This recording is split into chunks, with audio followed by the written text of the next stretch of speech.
Welcome to the Relentless Minds podcast with Lori Jimenez, a platform where influential entrepreneurs get real and share their stories of challenges in life that they've had to face head on and conquer in order to be where they are today. Here, you'll get an inside look at the adversities that these individuals have experienced or are currently dealing with, in addition to their opinions on real life matters and philosophies in life. Most importantly, you'll learn what it takes to have a relentless mind so that you too can stay headstrong in your pursuit of a better future. In this podcast, you're going to get 100% authenticity from people that have figured out how to beat the noise that society creates and have a higher level of self-mastery. Hey, welcome back to my podcast, Relentless Minds. In this episode, I had the pleasure to speak with Farris, who is a personal development coach, husband, and father. This episode was a lot of fun to do because we talked about everything from experiencing guilt, the toxic effects of society, conditioning that people experience due to their upbringing, and an addiction for approval that Christian realized later on in life that he had and learned to overcome. This intro was a little different because Christian and I struck an amazing conversation right off the bat, and so I just let it flow. Enjoy. What is up? How are you? I'm great. How are you? Oh my God, I'm so excited. I just got my coffee because I'm tired. I got my bourbon because it's 6:30. That's perfect. Well, I want you to know that, because anytime that I'm going to engage with somebody, I'm going to spend some time trying to get to know them and follow their material a little bit. And yeah. So I've been watching your stuff and your material and even your guests and stuff. And you've got a great launching pad. And here's why. Mm-hmm. There is so much talk about success and people making money and the cars and the houses and all the things that come with that. And what I've discovered, and this is what has actually turned into a full-time gig for me, is that people are good at making money, but they're terrible. And I don't mean to say, I'm not being mean when I say, but they're just terrible at life. Like somewhere along the line, of course, our generation, I don't know how old you are, but my generation and below, anywhere from that 25 to 45, our parents were super involved in their work. They were involved, they gave all of their time and energy into work and building their, mostly working for somebody, not really owning their own business, but they didn't teach it. Like they weren't involved in our lives in a big way. And so they taught us how to work. They taught us how to grind. They taught us how to be, to build our character in that way. But when it comes to life stuff, I'm personally, for me and everybody, most everybody I work with, they're just not good at that. And so what you're doing is you're helping people to find center. Yeah. And to learn how to become a good steward of their life. Because if they steward their life, everything else, when they start making money, when they move into relationships, like all of it changes for them. And you're helping them not get the cart before the horse. So like I watch young entrepreneurs go into business and they kick ass at it. They're great. They make a lot of money. They make it really fast, but they never learned how to steward life. And so that money and that success becomes their kryptonite. And it ends up becoming the thing that actually starts to destroy them. It actually starts to sabotage their own life. They start to self-implode, So anyway, that's what I've been watching. It seems like that to be the central core of what you're doing, helping people get healthy. Yeah. To move into that state of healthiness, emotional stability, and then being able to become successful. So it's really cool. I love what you're doing. Thank you so much. I appreciate that. And I appreciate your shout out too today earlier. Yeah. I was not expecting that. But yeah, to me, it's the healthy foundation is, that's where it all starts, because it's so important for somebody, especially with the age that we're living in now, with society being so toxic, like the social media and like just kind of opinions of other people. It's incredible to see how like insecure people are because of these pressures of the outside world, like especially for men, and how society creates this image of like how men can't even have emotions in a way.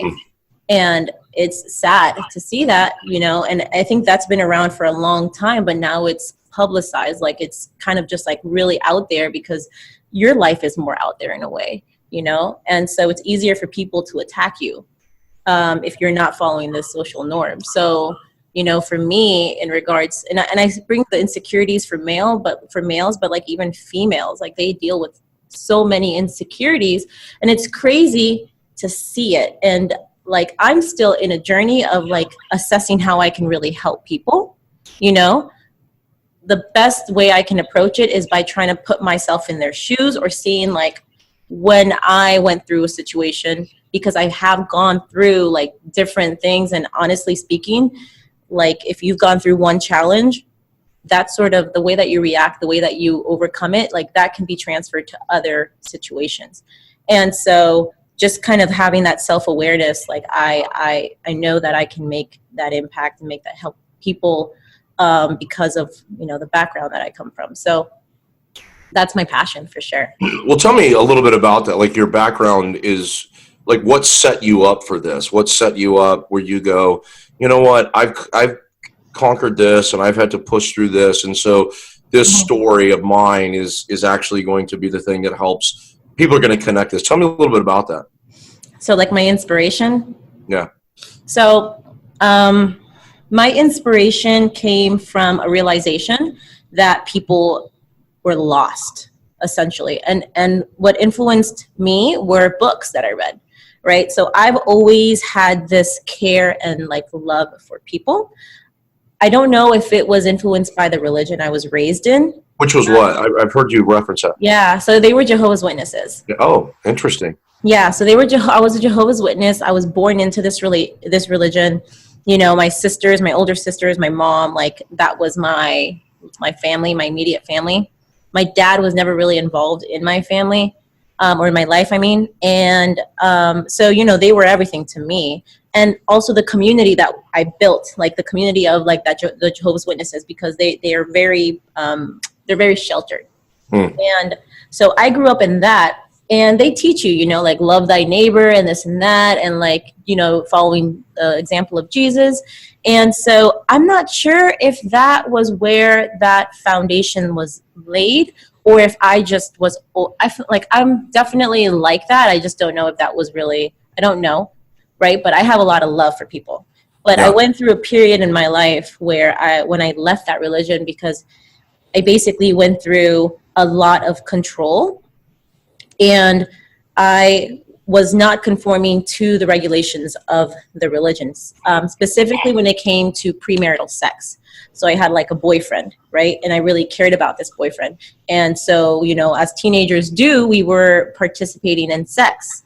And that to me was like, it was like conflict. It was very conflicting internally, right? And I felt a lot of guilt. And like I knew that everybody would judge me if people found out. And so as a kid, that was it was like a big burden and a big weight. And so I actually, like I go into a lot, but I like, even it's in my story, in my podcast, like the first two episodes. First two episodes, yeah. Yeah, I go into that because I essentially, in order to kind of try to amend the sins of this like fornication, right?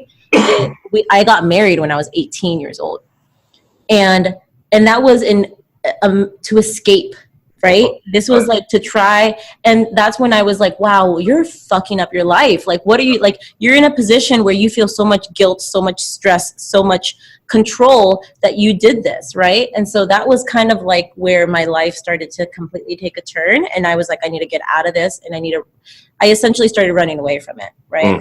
So that's a completely different story. But essentially, to go back into what you were saying is that, yeah, that did prompt me into like the worst place in my life, where it was like a period of 1.5 years where I was just like I could not feel, right? And I couldn't go over the pain. My sisters, my mom, and all of them, they just stopped talking to me after I left the religion. And like, I reached out to my sisters recently, and they were like, you know, we're going to adopt the same approach. We're not going to talk to you until you come back. And that's, to them, that's what they feel they need to do, because this is all they know, right? That's the right way to do that, because the religion teaches you that. Like they say, you need to reject those people that leave the religion and whatnot. It's a form of love. And I'm like, okay, I was 18 years old and now I'm my own. Like, is that really love? You know?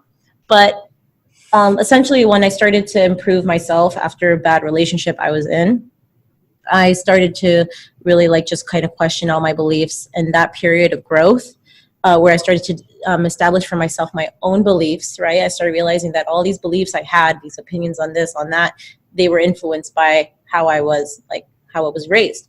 So I started to question everything. I said, is that what your mom thinks, or is that what you think, right?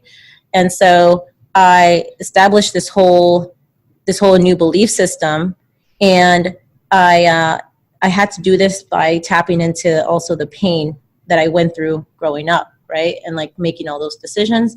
And it was really painful, but I was able to pull out a lot of learning experiences. And a book that I read was called The Road Less Traveled by Scott Peck. He's a psychotherapist, and he really delves into how your childhood affects who you are growing up. And he also mentioned, and it was like the biggest takeaway from the whole book, was that people choose not to tap into painful experiences, and that's why they inhibit their growth. My entire system and program, what we do, centers around that reality. Because I believe that every human being, where you sit today, you're the sum total of all of your experiences and circumstances, upbringing, all of those things that poured into you. You are the sum total of that today. And what's really fascinating is that if you do not have an opportunity, or if there's not space created for you to evaluate and question all of those things, you sort of go on through life as a mindless drone. But what ends up happening for so many, I have a very similar story. I didn't grow up as a Jehovah's Witness, but I grew up in the Baptist church. And so a lot of rigidity, lots and lots of rules and regulations. Like everything about our relationship with the Creator was based on performance. And so for me, my entire life, now I had a double whammy. So I grew up in a pastor's home. So my dad was the pastor, right? And so when I was born, like 6 days later, I'm put in the nursery. But immediately, because of who my dad was, I'm put on a pedestal, and I'm placed on a platform. Exactly. And so everybody wanted to hold me, and everybody wanted to be around me. And of course, I don't remember this part of it, but what was happening I was being formed. Like there was this condition to being formed in me. And then, of course, we started a school, right? And so my dad's not just the pastor of the church, he's the principal of the school. And there's, 600-700 kids in this school. And there'd be me and my buddies, there'd be 8, 9, 10 of us, and we'd be doing what kids do, screwing off and acting like kids, and we'd get in trouble. And the teacher of the school would come in and would chide us, right? Like we did something we shouldn't have done. But then they would look at me and say, of all of the kids in this group, Christian, you should know better, right? So here, now again, not bad people, but this is just part of the upbringing. So check this out. This is really interesting. So what started to happen for me is I started to determine a secondary thought or a secondary behavior. And that secondary behavior for me was, okay, I have to perform for these people in order to be able to get them to approve of me and for them to accept me. And so my life was set up to perform for my Creator, for God, right? And it's set up to perform for the people who are in my life. This is really interesting where it took me. So in my journey, lots and lots of failures, and I could tell you, it's just one screw up after another, and just, but not understanding or knowing why.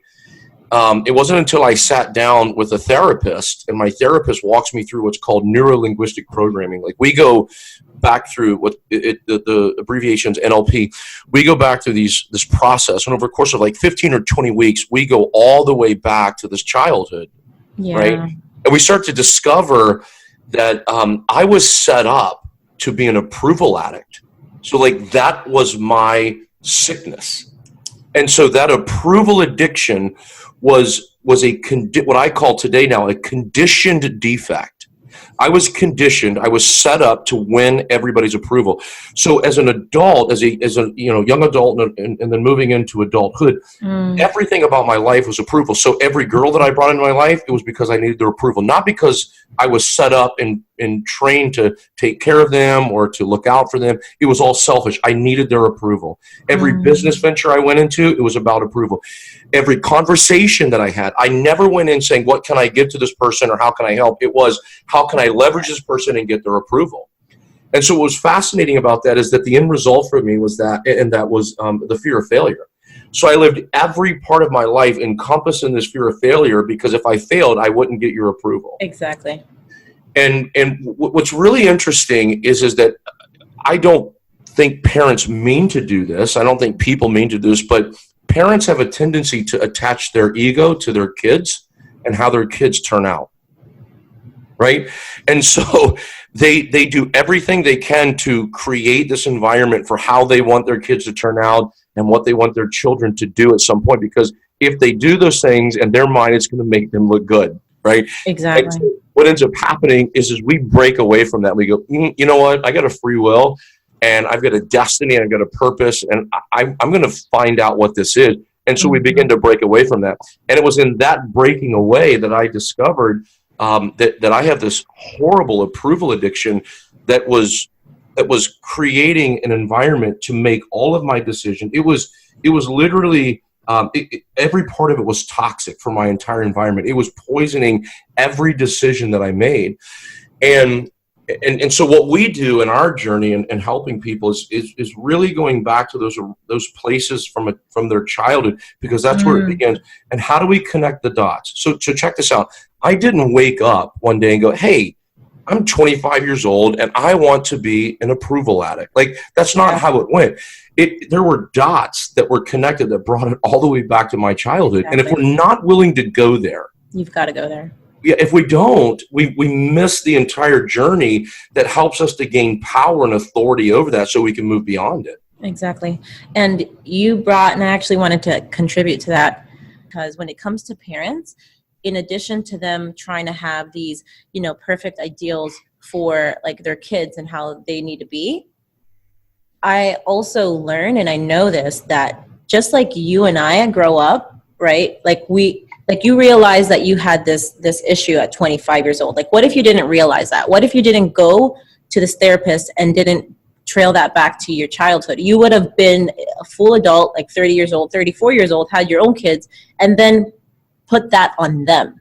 So essentially that's also what happens, is that these parents, society, like they don't figure out what's going on inside of them, their insecurities, like these false beliefs that aren't theirs, are their parents.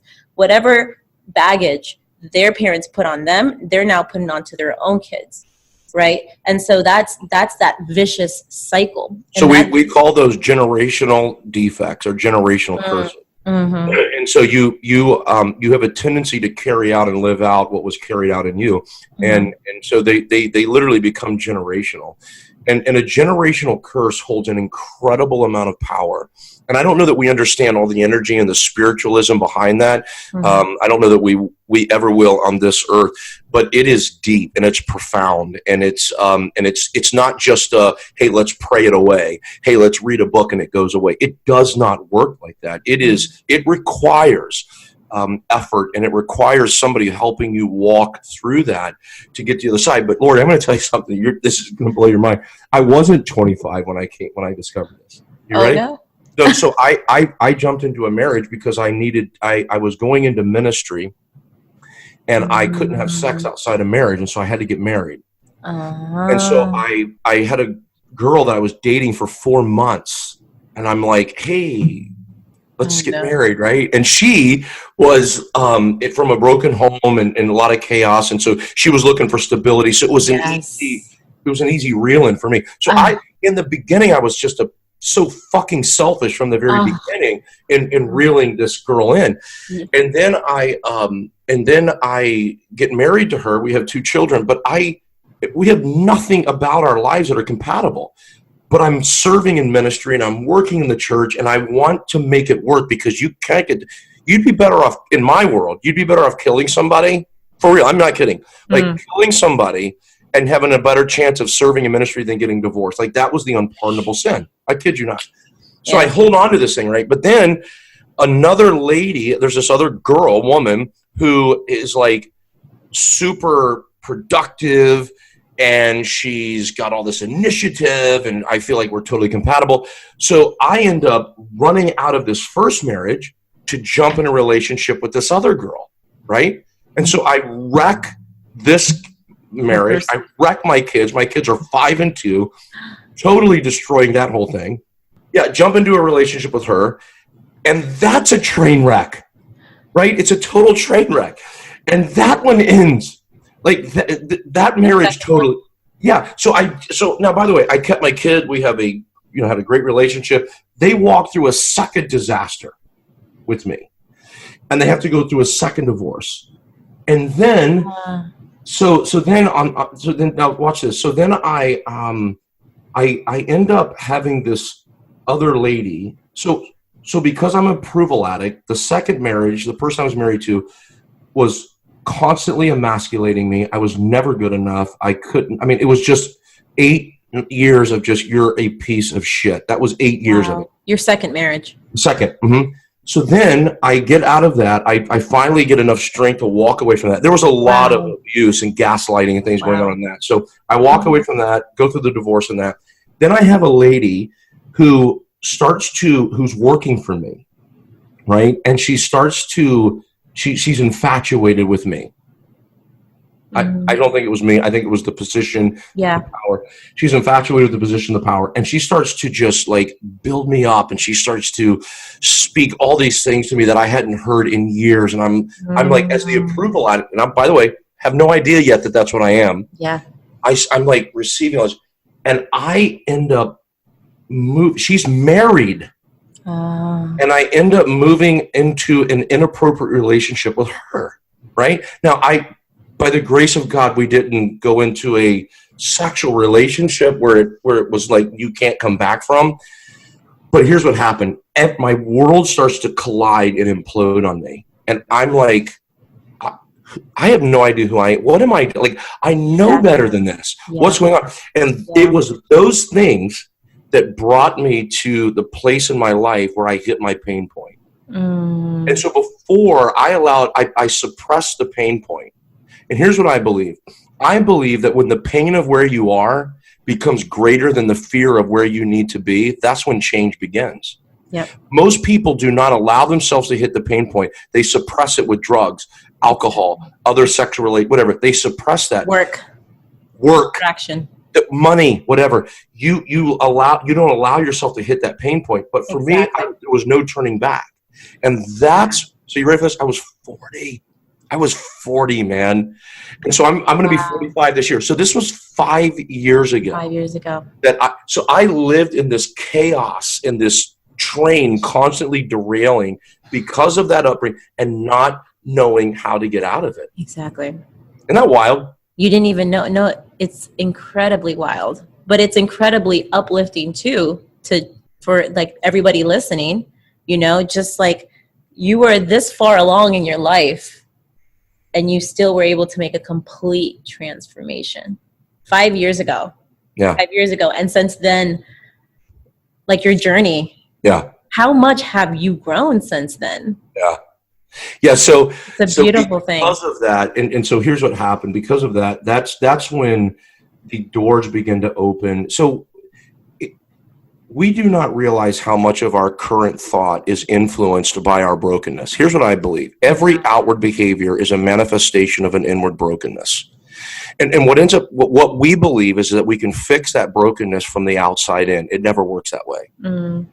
We do not change the outside of our life until we first change the inside. Exactly. And so I had to go to work internally. Now, here's another shocker. When all of this chaos was going on, I was leading a church in a ministry.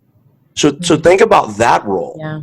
Like I am the biggest sinner in the room, right? Yeah. But I found out I knew how to hide it. I knew how to cover it up. Like I knew how to play the game. So it doesn't matter if you're doing it in church work, you're doing it in business. I work now today with entrepreneurs and leaders all over the world who lead some of them are leading multi-billion-dollar businesses that I work with, mentor, and coach, who who learned how to hide everything behind their status. They learned how to hide everything behind their success. And they wanted to, like, they were, yeah. It's scary to have to be like, because you have to be vulnerable, right? Like to embrace that and to display that to people. And these people in that position being that in itself is the problem too. Right. You know? But to your point, and I want your listeners to know this, that you are as sick as your deepest secret. And so everybody has a healing lid.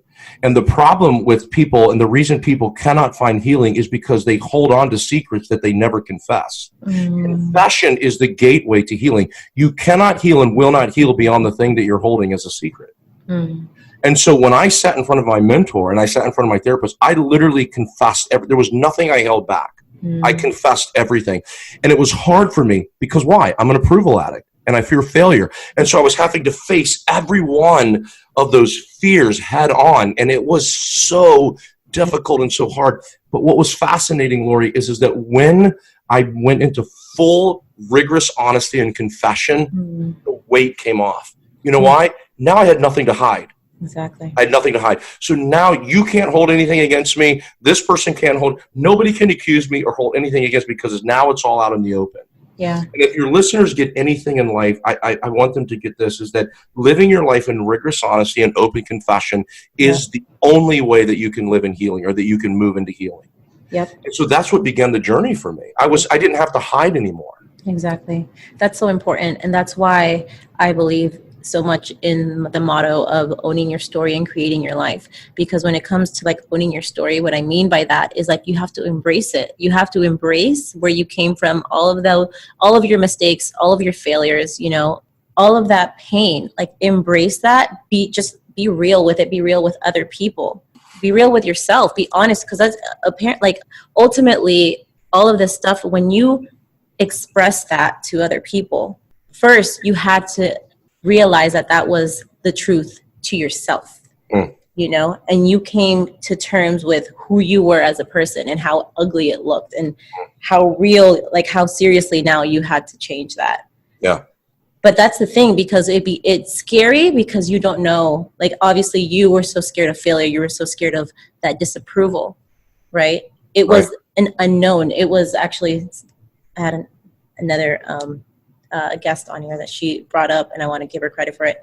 Alexa Carla brought up the fear factor fiction. So it's like fear to something that's unknown, right? But you create the outcome. It's an illusion in your head. So like you thought these people would disapprove of you. When in the end, they embraced you, if anything. They wanted to help you. So when you brought out that truth, there was no more running away. There was no more hiding. You saw now in reality what that outcome was. There was no more fiction to it. It was the truth. And you were able from that point to be in a position where you were able to grow. Yeah. Lori, there's two things to your point. First of all, fear is rooted always in two things: losing something I have or not getting something I want. It always comes down to those two things. There is never another context of fear: losing something I have, not getting something I want. And so for me, when it came to the failure part, and this is how I embrace this, and again, this is such a helpful point to people who deal with the same sickness. And I call it a sickness because it really is. It's a sickness that we can't control until we learn to get control of it. But failure it wasn't like I woke up in the morning every day and said, I can't wait to start today and fail. Like, I don't live like that. I live the opposite. Like, I'm a type A guy. I'm a driven guy. I'm an entrepreneur. I own 4 businesses. I work, and I've been that way my whole life. So it wasn't that I woke up and set out to fail. So I look now today at failure differently. It was that I was doing the best I could with what I had and the tools that I had been given. And so when I look at it that way, I go, I didn't really fail. I was literally doing the best I could with the tools I had and what I had been given. It wasn't that I really failed. It was at that season, at that moment, that I was actually doing my best. And so when you embrace that reality, here's the problem. We have this weird culture in this American cultural narrative where we like create self-penance. Like, we want to hold ourselves hostage and we put ourselves in penance. And so we like are afraid to even admit what I just said. Well, I didn't fail. I was doing the best I could with what I had. No, you're letting yourself off the hook. You actually failed. You're a screw up. You messed up. And we say those words to ourselves constantly. We live in shame and remorse and guilt. The reality is, no, you didn't fail. You were doing the best you could with what you had and the tools you've been given. Exactly. And when people embrace that, I'm telling you, there is so much liberty in that one reality. It takes the weight off, and you go, you know what? I can move beyond this because I wasn't failing. I was doing everything I knew to do. Exactly. And it's a perspective change. And so I don't have to live in the fear of that anymore. Does that make sense? Yeah, definitely. And that's the thing. It's like you're like bringing it back to what you were saying, like when your childhood and your parents and like all of these influences of you growing up, like those are the tools you're giving. Those tools, that's what you're using to get through life, you know. And unfortunately, a lot of times those tools are rusty and they're broken, and they result in a broken and just a person that isn't living to their fullest potential, you know. Yeah. And so in life, though, that's why we, like you and I, like what our mission is to help to replace those tools with tools that are more refined, with ones that are new, you know? Yeah, and not even just new, Lori, they're actually the right tools. Like I had people who gave a screwdriver and a hammer and a nail. And so they because of their upbringing, because of their belief system, because of their religiosity, they were giving me the wrong tools.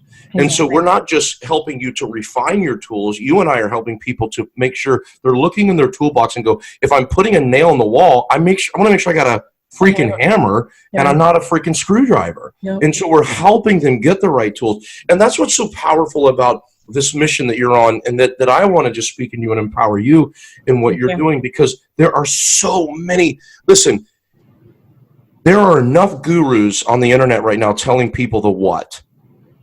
It's just all over. That's the easy part. The what? Make the money, buy the cars, get the yachts, get the what. There are very few people who are conditioned and have the ability to teach the why and the how. Exactly. So important. So important to help people actually get to the root of the problem, you know? Not just this is what you should be thinking, this is what you should be doing. No, go back. Right. Like, connect the dots. Question yourself. Exactly. And that's so important to me. And I mean, like, actually, and I wanted to talk on something else, because I know that you can speak to it really well, just by seeing your content. And that is when you were talking about the tools and how, like, you've just got to embrace that. Like, you've got to be okay with where you are in life in certain points of your life, right? And it comes down to also that art of like surrendering. What is your kind of like feedback to people in your own life when you had to really surrender? So the first question I think that everybody has to ask is, what is it that I'm surrendering to? And so surrender is a really big topic. It's sort of a sexy conversation. Everybody wants to talk about surrender and subject. You know, we throw these terms around, but we throw them around in the context of the what, not the why. So I try to get people to answer this question. What is it that you're surrendering? What's the why of the surrender? And why are you doing it? And what is it that you're surrendering to? And so this is a deeper, more profound, and somewhat philosophical part of the conversation. So here's how I teach it. That I'm surrendering to the reality that I only have been given control over two things in this world. My actions and my attitude. Now, I want you to stop for a minute, Lori. I want you to think about this. 100% of the chaos in your life can go away today if you adopt that reality and you live by it every day. I only have control over two things, my actions and my attitude. Stop in your own life and think about how much chaos and insanity has come to your life because you've tried to control the outcomes of things that you didn't have the power to control. And other people, and manipulating and wanting to manipulate the outcome. So here's the statement. The more you try to control what you don't have the power to control, the more out of control your life becomes. Exactly. And so the very first thing that people have to realize of what they're surrendering to is they're surrendering to the reality that I only have power. The creator of the universe has only given me power. And by the way, I don't care what you believe, the God of your understanding, I don't care what you believe, it's irrelevant.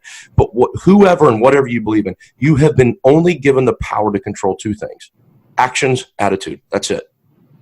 Try to name something else. There isn't. And I mean, but here's the thing. It's easy to say, try to embrace it.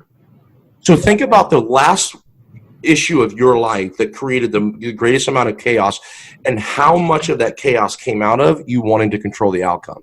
Like I go through this constantly in my own life. So when we can surrender to that, the game, we are in a position to change the game. That's so important. Like, just kind of thinking back, I'm trying to think about that myself, about that outcome, and I think that's a conditioned concept. Like, that's 100%. a conditioned belief, of course. because it's like, you think kind of even going through life, it's like, at what point did you decide that or did you even think that you had the control of an outcome?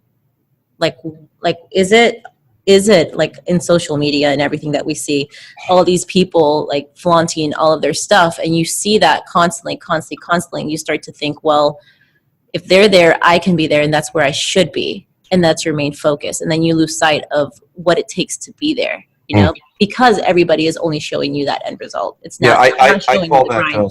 I call that success porn or leadership porn, where we're lusting after everyone else's success and their leadership capabilities, and saying, well, and I've done this before. Like, I'm like, well, I'm smarter than them and I know more than them. Why don't I have more influence? Like, how can Grant Cardone host a thing of 35,000 people and my content's better than it? Like, you start to think that way, and so, but here's the thing.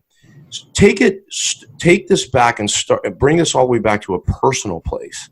Like, evaluate how many times you've done this in your own life with your family, with like relationships, in your own personal life, where you've tried to control outcomes.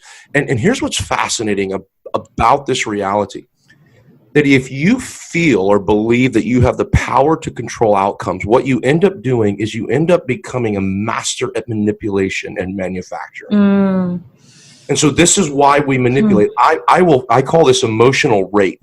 I will force you or ask you or try to get you to feel something that I'm feeling, because I have a desired destiny for you and me together and collectively. So I will emotionally rape you until I break you down to get you to the point to feel and experience what I'm experiencing, because what I'm feeling is right and my outcome is the best, and I'm going to get you there. We live so much of our life in that context. Wow. I never even thought about it that way.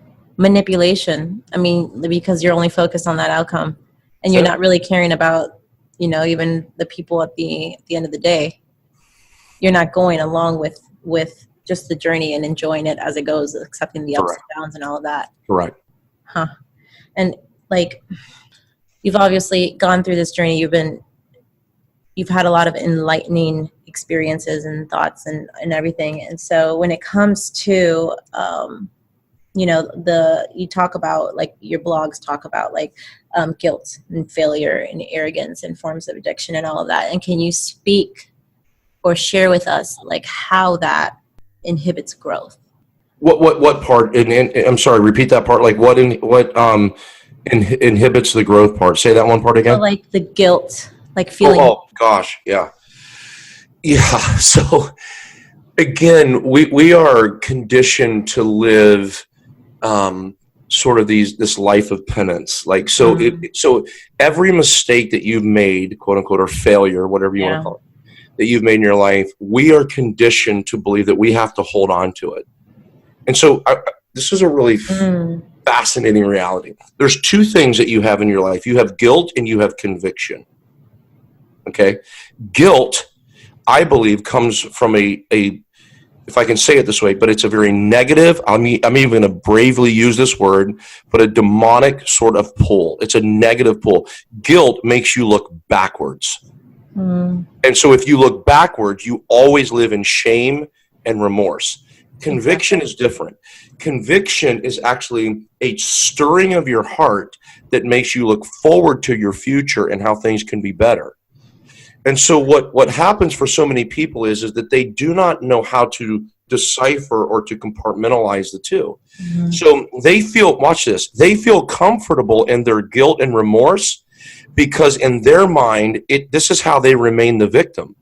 Yeah. People love staying the victim. If I stay the victim, I have an excuse for my behaviors. You know what? I can also speak about, there was a period in my life where I felt so much guilt that I felt like I deserved to feel that pain. Like I was saying, like, I didn't want to look at the positive. I didn't want to have that conviction or commitment to the truth, because I felt so guilty. I had hurt so many people. Me too. That I said I deserved to feel like shit, and I just wallowed in my guilt and in my sadness. You self-sabotage, and you created your own context of self-penance. And by the way, watch this. Some people even move into self-emulation. And so this is where people, and I say this very sensitively, but this is why people cut. This is why people abuse their body. This is why people get involved in relationships that are illicit, that they have no business being in. This is why people drink, do drugs. They go beyond what is normal and what would be considered a just moderate living and social living. They go beyond it because that's how they punish themselves in this. And they don't even know they're doing it. It becomes a psychological, pathological behavior that they're not even aware of. It's because they're living in shame and guilt and remorse. Wow. You know, that actually touches and it brings like some light even to this whole thing where, and I always bring it back to my personal experiences, and it's kind of like, and I'll just kind of speak on in a general sense, where a person, when they're in a situation or in a scenario that's a negative scenario, let's say like you were raised with drunk parents, right? Abusive parents, or have abusive relationship, that next situation is always like a similar thing, right? Like that's why you find people that were raised with drunk parents or abusive parents, now all their relationships are like that. Isn't that fascinating? And it's like, it has to do with, I mean, like, that's what I'm starting to understand myself, is like that internal guilt and remorse and just kind of like being in a bad place, not having any sort of value for yourself, not seeing the value in yourself, thinking that you deserve that throughout life. Yeah. It becomes a vortex. And what happens is all of your life, all of your behaviors, all of your relationship, they get sucked up into this vortex. And what's interesting about this is that people become, they self-victimize. And here's what's really interesting about becoming a victim or staying in or continuing to live in that victim role is that two things. If I stay a victim, I get to have an excuse for my behaviors, and I get to continue to elicit the sympathy of the people around me. And so they will not leave that victim role because those two things have become their way of life. Excuse for behavior, and I need to continue to elicit your sympathy for me. In other words, I don't see the ability or the possibility, I should say, of being able to change or live beyond this context. So what I do and what we do, what you do, what you're doing in your world now is that you're helping people to go, wait a minute. That's a part of your life that, yes, it creates a bit of your conditioning, but if you change your perspective and realize that what you feel isn't always what is real, this can actually become the catalyst to moving you to a place of totally revolutionizing your life, your story, and moving you into a place of total peace, serenity, happiness, and fulfillment. Exactly. And so no longer is it going to hold me hostage. Now, because I'm changing how I see it, it is the catalyst to moving me forward. So all the listeners need to get this. My philosophy now in life is nothing happens to me, everything happens for me. So powerful. Nothing happens to me, everything happens for me, because it will be the rung in the ladder, the step in the stairs, the catalyst to moving me to the next level of my destiny and my purpose. When you put yourself in a position of being the victim, right, saying that this happened to me, that happened to me, you would disempower yourself. You disempower your ability to get out of that environment because you think you have no control because it's all happening to you, as opposed to seeing it from a perspective of it's there for you to learn, and that's definitely a more empowering way to see that, because when you see it in that light, you start to say, okay, well, what can I learn from this? What can I take away from this? Now, where am I going to go? What am I going to do now that I have this knowledge? As opposed to having to feel like of being attacked. Correct. Victims say it happened to me. Victors say it happened for me. But here's the thing. From the victim role, people who live in that victim role, when they say this happened to me, what they're doing is they're unwilling to release the indiscretions that have come against their life. So here's the reality. I want to be sensitive, and this is important for this conversation. There are true victims out there. I deal with people and work with people who were sexually abused by their father. Mm. The person that's supposed to protect them, take care of them, provide for them, that they trust, create an environment for the greatest violation of trust happened from their father, right? So guess what? They are a true victim. Yeah. Specifically, women that my wife and I work with today, they are true victims, right? And so, but what ends up happening, now I watch and work with people who move beyond it, and I work with people who refuse to move beyond it because, watch this, staying a victim in their mind punishes the one who hurt them. So they think that they're continuing to, they're punishing that one. If I remove myself or go beyond this victim role, then in their mind, they think that they're justifying or they're absolving the sin that was brought against them. And so by remaining and staying a victim, they're holding that person hostage in their mind, making them continuing the punishment for what they did to them. But what they don't realize is, A, they don't have the power to absolve that sin. They're going to pay for that in a big way and beyond anything that we can comprehend in this tangible life today. But secondly, it's not actually holding the person that victimized them hostage. It's holding the victim hostage. Exactly. Freedom happens when you're willing to step beyond that and you can honestly look at that person and say, you no longer have the power to hurt me. So even in your life, Lori, you had people who hurt you. Now, it may not have been at that level of victimization, but you were victimized in the context of religion. It altered how you view God. It altered how you see life. Myself. It altered all of those. Huh? I said myself even. Yeah, it altered, your self-image, self-worth, all of it was altered. So you had to make a decision. I'm going to allow them to continue to hold power over me because if I stay the victim, it'll continue to punish them, or I'm going to move beyond it. I'm going to live a successful life, help people with my story, and no longer give them the power to hurt me. And this is what we're trying to get people to move beyond. Yep. Relinquishing that and not giving that power over me to hold me hostage any longer. Exactly. And the thing is that on a personal note, I had to experience that position of being a victim. I had to experience that first and have that pain point get to the point where it was too much for me to handle, for me to make that decision and say no more. Like I cannot live in this space. I need to make a decision.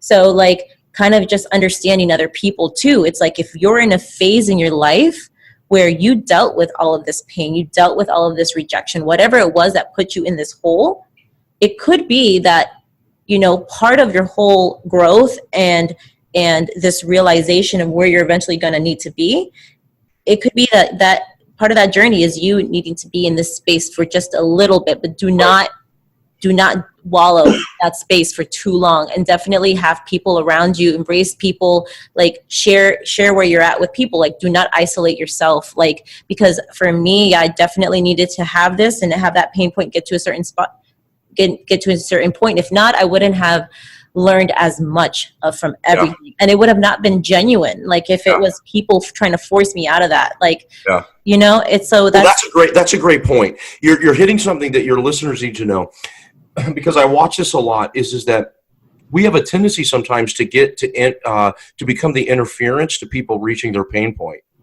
because we want something more for them than they want for themselves. Mm-hmm. Exactly. Parents do this all the time with their kids. Yeah. We do this with friends. We do this in relationships. We interrupt the pain point. Sometimes the best thing for people to do is to just get out of the way and let you hit the bottom. When you're on the bottom, the only place you have to look is up. Exactly. And so when you get to that point, now, okay, I don't want this in my life. And so the great thing about where you are today and where I am today is people got out of the way. They gave me space to hit my bottom, to find my pain point, and that was what became the catalyst to my hope and change. Exactly, because that period in my life, I had nobody. Like, my family members weren't there to pull me out of my hole. I had to literally kind of climb out of that hole myself.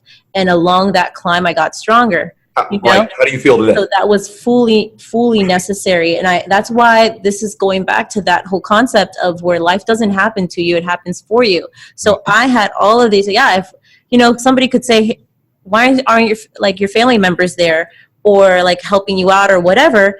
Okay, yeah, but looking back, I'm like thankful, because I would not have had the growth and to this extent if I didn't have a higher mountain to climb.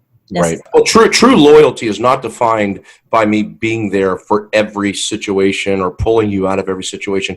True loyalty is defined in that I'm willing to step away and let you discover your own truth for yourself, even if it means hitting your pain point, because I care more about your best and what's best for you and your destiny than I do even our communication, our quote unquote friendship. I'm willing to let you do that. That's true loyalty. Loyalty is so misdefined today. And it's a misguided concept.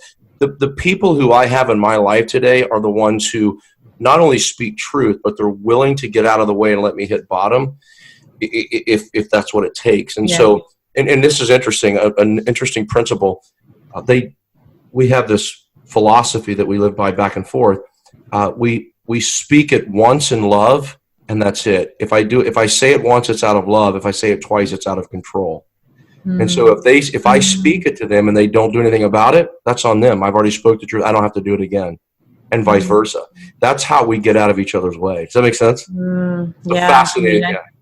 That's an interesting way to see it. And I feel like it depends too, because I feel like sometimes some people, they come to you because they want you to tell them again and again, because they're weak, in a sense, where they're just like, here's what they're looking for. They're looking for you. So I'll speak to, because I get this all the time. They're looking for you to be the one to pull them out and to rescue them. But understand this. You cannot rescue anyone. You cannot negotiate or help someone negotiate themselves out of hurt.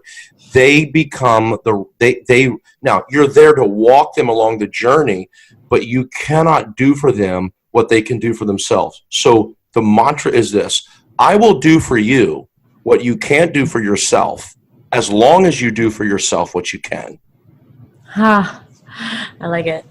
I've learned that along the journey too, because like growing up, I was always like the advice giver. Yeah. And I eventually learned, because every single time I'd like pour my heart out and say, oh, this and this and that and this and that, and don't be doing this, and this is bad for you. And then people were always going and they were doing what they wanted to do ultimately. Right. Yeah. And I just learned that early on. I was like, you can never feel like you have that much influence where you're going to completely transform or change somebody's life. Well, so how I relinquish this is I go back to the first principle of I only can control my actions and attitude. And so the action is I'm going to speak the truth. The attitude is I'm going to love you through it. That's it. And I think I can't do anything beyond that. I think that's great. And that's your clients. Oh my God, that's probably why if anything, they open up so much to you, and you make more of an impact than trying to have so much control over whatever you feel you might be able to produce for them, because you give them their autonomy.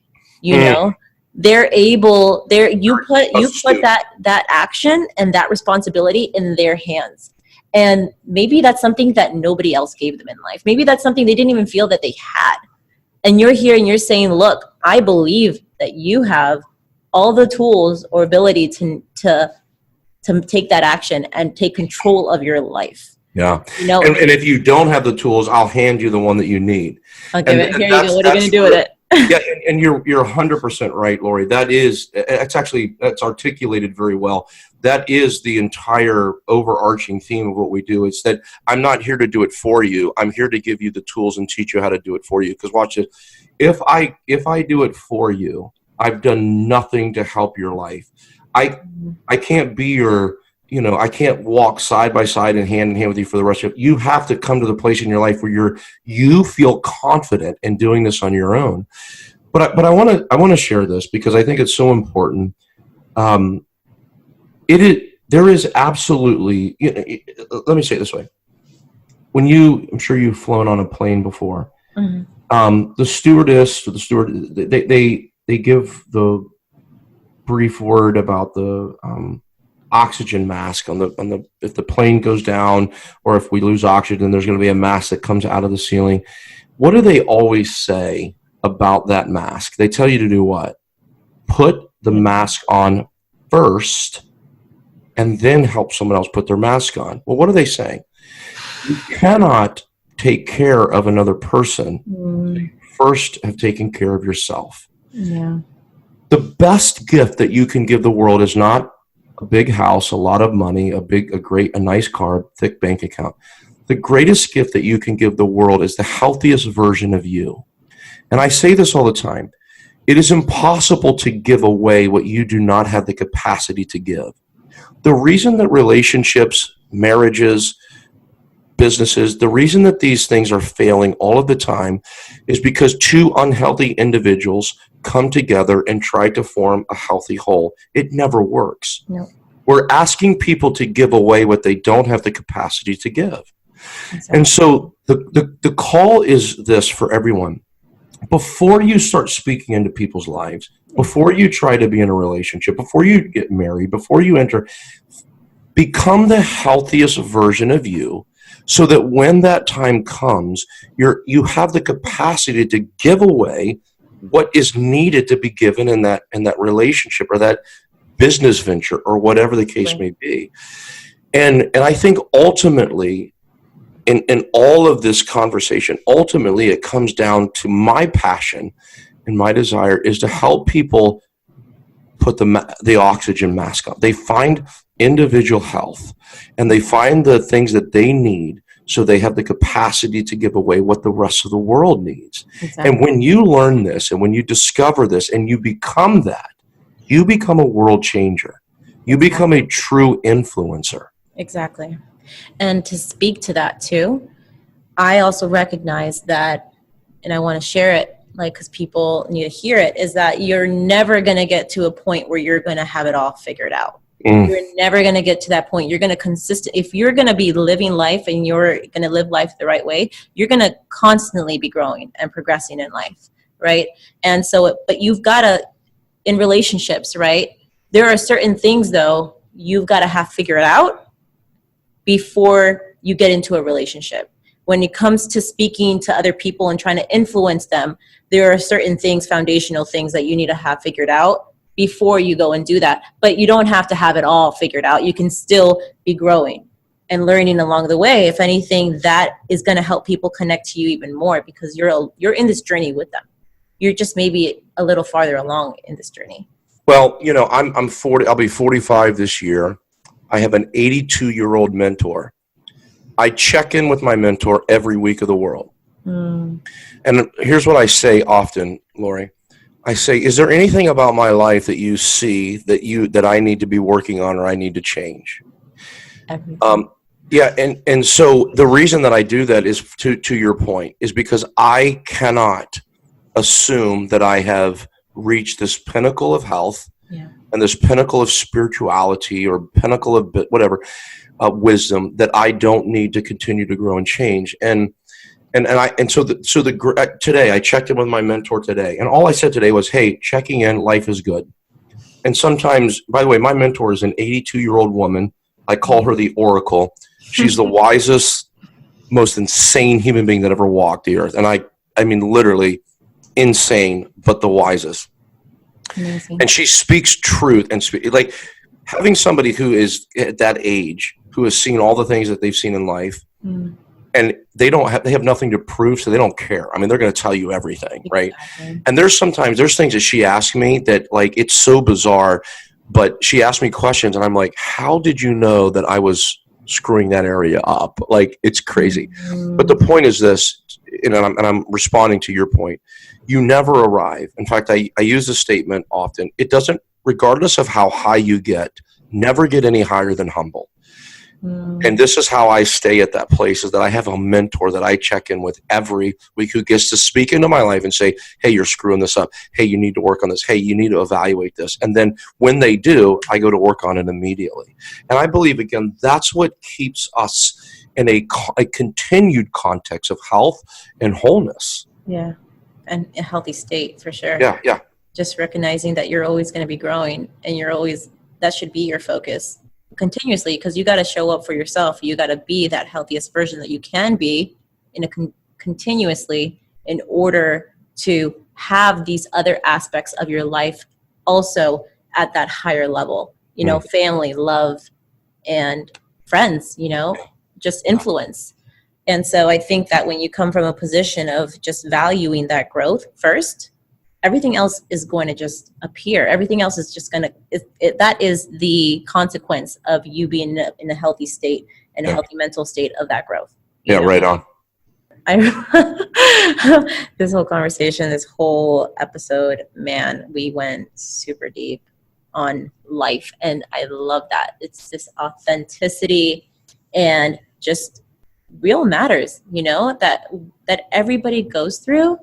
And in society nowadays, it's easy to lose track of it. It's so easy to lose track of it.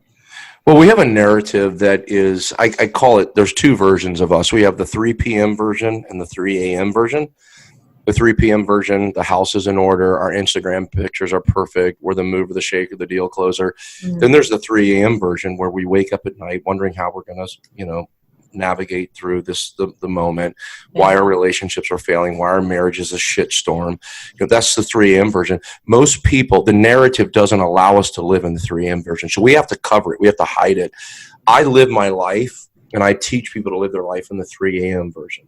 That's the real you. That's life, because everybody's speaking into the 3 p.m. version. Exactly. Nobody is speaking into how they fix their marriage, their life, how they deal with fear, how they deal with all their screw ups, their addiction to pornography, drugs, all that. Nobody's speaking into that. Yeah. They're just continuing to create the bullshit narrative of the 3 p.m. version. Yep. And by the way, that is a version, and it's okay, but it's only one part of the story. Yep. You're exactly right on that. 99% of what's out there is all that 3 p.m. is all this dream fantasy sort of, platform. And it's not. And by the way, you know what sucks about that, Lori? And I hate to, I'm sorry to cut you off, but I just thought about it. What sucks about that is that 99% of the people who watch it, they never feel like they can attain that. They never feel like they can get there. So they live the majority of their life in defeat. Exactly. And they question themselves. That's where that and that's where that self-esteem, that self-worth, that image, it just goes down because of, that's exactly the issue, is that society or social media portrays this false illusion of what's really not happening. I have an 18-year-old and a 15-year-old and an 8-month-old. That's my world of children. My 18-year-old and my 15-year-old, they are in the Instagram, Snapchat world, and they're fascinated by the Kim Kardashians and all that stuff. And they watch it and they look at it. And I thankfully they have a dad and my wife Trish, who is a phenomenal. I mean, just the wisdom of this girl is unreal. But we speak into their life and help them come back to center. But listen, more kids today are likely to grow up with a pet than they are a biological father. So they don't have people speaking into their life and helping them find center. And so their life is so discombobulated and out of sync and off center that they just continue in this ongoing chaos. But you are I don't know how old you are, but I will tell you this, you have to look at your influence, and your influence, don't look at it in the capacity of what you see right now. I've got this many followers on Instagram and Facebook. No. I want you to look at your influence as a platform of millions of people. Exactly. And that's your goal. That's what you're looking at. I have millions of people who are going to listen to me. You are the trendsetter.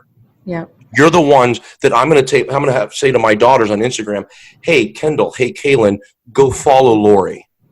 Because she's going to speak and she's going to show you another alternative. She's going to show you another side.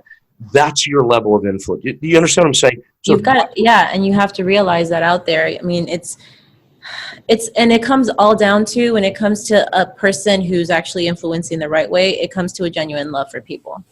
Honestly speaking, you have to really love the person that's watching you. It's not the love for the money or the love for the flashy stuff. It's just genuine love and care for that person and their growth, you know? And so you need to be able to have that ability to have that human connection and connect with and guess what? They're going to know. They're going to know if you're real. Yeah.